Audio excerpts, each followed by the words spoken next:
धुळे जिल्ह्यामध्ये गेल्या काही महिन्यांपासून अवैध मद्यसाठा, सुगंधित पात मसाला आणि गुटख्याची छुप्या पद्धतीने वाहतूक आणि नशेच्या पदार्थांची तस्करी केली जात असल्याच्या अनेक घटना समोर आल्यात। असाच एक नशेसाठी वापरल्या जाणाऱ्या अफूच्या वाहतुकीचा डाव शिरपूर तालुका पोलिसांनी उधळून लावलाय। मध्य प्रदेश राज्यातील सेंधवामधून शिरपूरकडे नशेसाठी वापरल्या जाणाऱ्या अफूच्या बोंडांची वाहतूक केली जात असल्याची माहिती मिळताच पळसनेर गावाजवळ एका संशयास्पद ट्रकमधील वाहक आणि क्लीनरची चौकशी पोलिसांनी केली।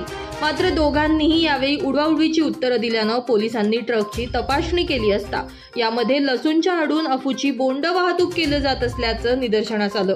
शिरपूर तालुका पोलीस निरीक्षक श्रीराम पवार यांना एक गोपनीय माहिती मिळाली होती की मध्य प्रदेशमधून इलिगली पॉपी स्ट्रॉ म्हणजे त्याला लोकल लँग्वेजमध्ये दोडा म्हणतात, ते अवैधरित्या महाराष्ट्रातून पुढे जात आहे।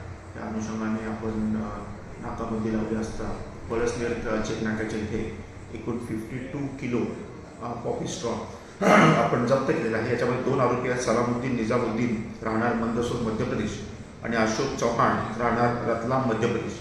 या दोघांना आता आपण अटक केलेली आहे, गुन्हा दाखल केलेला आहे आणि याचा रूट जो आहे हा कुठून येत आहे आपण आता व्हेरीफाय करून संबंधित लोकांना याच्यापुढे कारवाई करत आहोत।